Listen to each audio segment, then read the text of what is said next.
Page 24, Spooks. This is an ugly looking thing, ain't it? Well, let's talk about it. At the top of the page, they're introducing a new symbol for you to know and learn and love forever and ever and ever.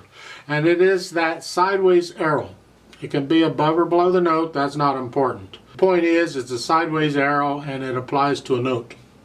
It's called an accent sign. On piano, what it means, you play the note a little louder than you would. Just give it a little extra oomph, as I call it. See, a piano can't do a true accent. Like a clarinet or a violin or wind instrument, they can do a true accent. A piano can't. All we can do is just play a little louder and that's it. Because in an accent, you have the beginning of the note and the end of the note and the middle of the note that sounds, An accent only applies to the beginning of the note. So it's louder at the beginning of the note and then it's the same throughout as long as you hold the note as the same.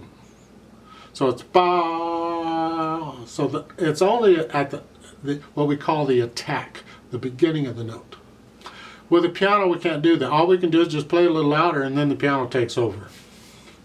So to us it is. Now, to me, how I handle it, an accent is just another form of articulation. So when I go through to put in the phrasing and the slurs and the staccatos, I also do the accents too. Now, let's talk spooks.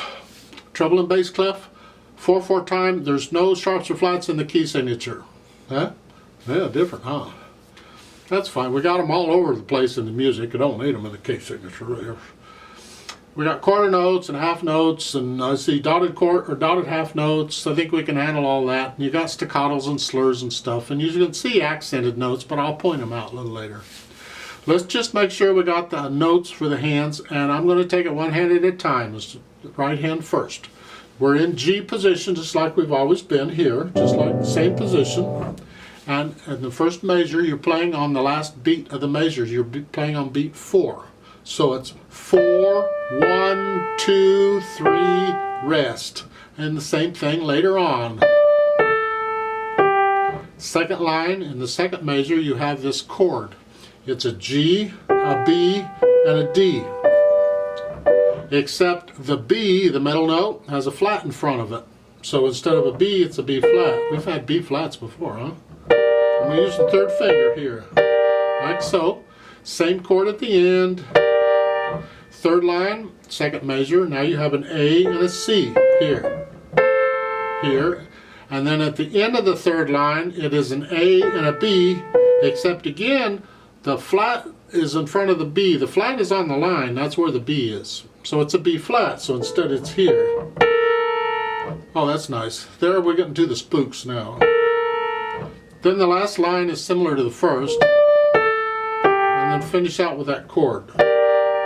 Then the left hand, let's take a look at that. Well, we have a G, a B flat. I'm going to use the same finger for the B as the B flat.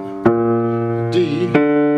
Next measure, it is a C and a D, except the C has a sharp in front of it. So we're just going to go up one here. Oh, that's nice. And that's the first. So again, 1, 2, 3, 4. 1, 2, 3, 4, because you're resting on beat 4. 1, 2, 3, 4. 1, 2, 3, 4. Second line, not C natural, because remember the sharp or flat when it's in the music, it's only good for that measure.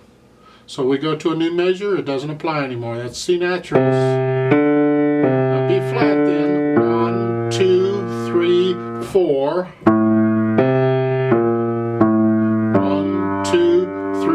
4, and the third line.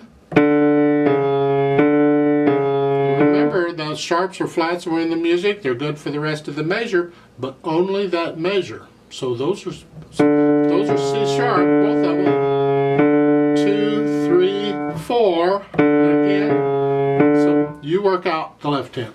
Then when you can do that, try putting the hands together. You can hesitate all you need to, it's not important. We're just trying to get the hands to work together here. So we're starting here, and you're here, here, and then the right hand does this, and then here. And as you play the G, you come up with the left hand. 1, 2, 3, rest.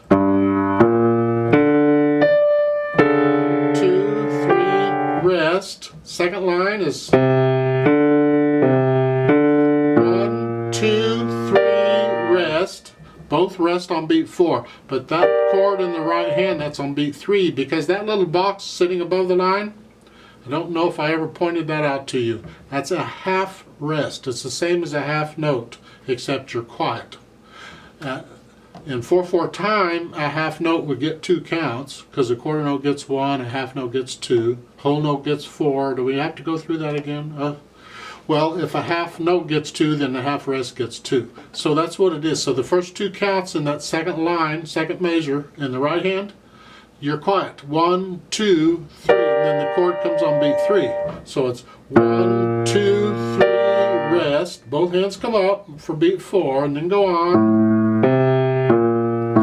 1, 2, 3, rest. And that's the thing I wanted to point out with this boxes. Look at the second line in the first 2 measures of the top staff. You have the in the first measure, the box is below the line. That's a whole rest. We went through that. In the second measure, the box is above the line. They're in the same space, but it's above the line. That's a half rest. And that's the only difference between a whole rest and a half rest, is whether it's below the line or above the line. So I think of it as a whole rest is bigger. It's worth more beats, it's heavier, it hangs below. And the half rest is lighter because it's fewer beats, so it can sit on the line. That's how I remember which is which. Otherwise, how can you remember which box is which? Well, the bigger one, the heavier one hangs below, and the lighter, you'll decide on your own how you're going to remember it, but that's how I do it. So go through and try and get the hands working together, and then go back through and get rid of the hesitations, because you want a steady beat. Nice and slow is fine, but it's got to be a steady. 2, 3, 4, 1, 2, 3, 4, 1. 1, 2, 3, 4, 1. 1, 2, 3, 4. 2, 3, 4. So work it out and get rid of the hesitations. It doesn't matter how fast you go at this point. Then when you can do that, we can put in the articulation. A nice light wrist staccato. So short. And then in the second measure in the right hand, you have the accent. Give a little extra. So it's just a little extra. Not in the left hand, just the right hand. There's no accents in the left hand there. It could be, but there isn't. So rest, rest, and connect it here, staccato, 1, 2, 3, rest, 1, 2, and that there in the third line, you have an accent on that, and give a little extra, 2. So watch out for the accent, give them a little extra. Then the dynamics. Well, it starts out loud, and that's really both hands here. Whatever you think loud is, that makes the accented note a very loud note, because you gotta play a little louder than that. And then in the third line down, you come down to soft, both hands. Except the accented note in the right hand, that's going to be like a medium soft. It's going to be a little louder than where you are. You see, the accent just takes it up a little bit from where you are. So if I'm soft, the accented note would take up to medium soft. Still on the soft side, but it's a little louder than that.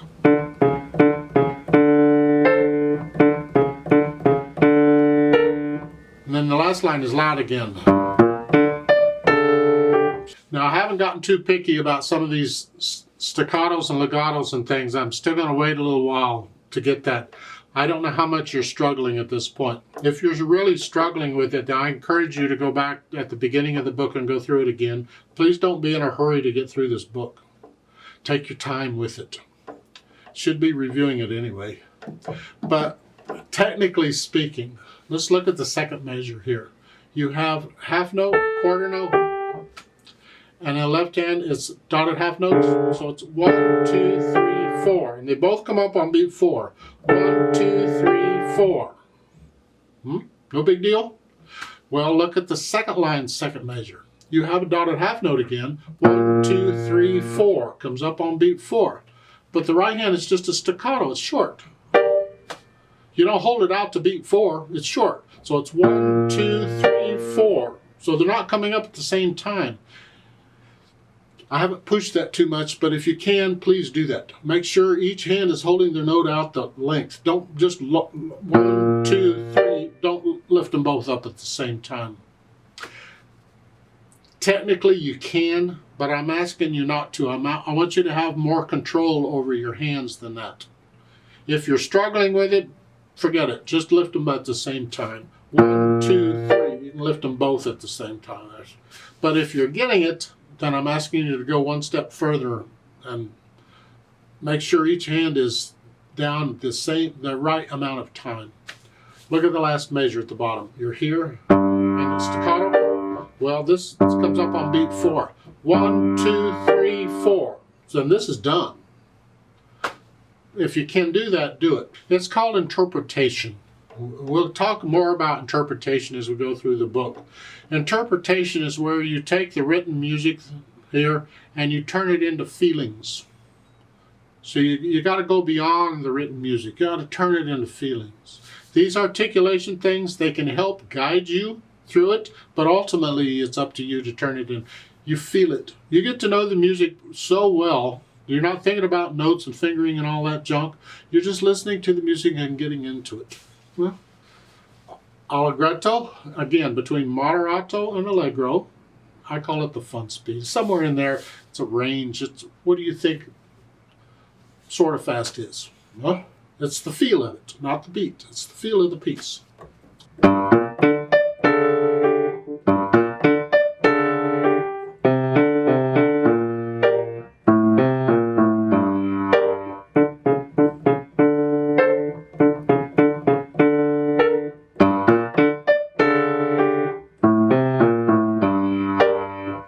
Now, your allegretto is going to be different than my allegretto. So it has to be accurate. I like to play it with you very slowly to double check these notes and rhythms and things. I'm not going to do any dynamics, but I will do the staccatos and accents. So I'll give us 4 counts. Let's just play it together very slowly. 1, 2, ready, go. 2, 3, rest. 2, 3, rest. 1, 2, 3, rest. 1, 2, 3, rest. 1, 2, 3, rest. 1, 2, 3, rest.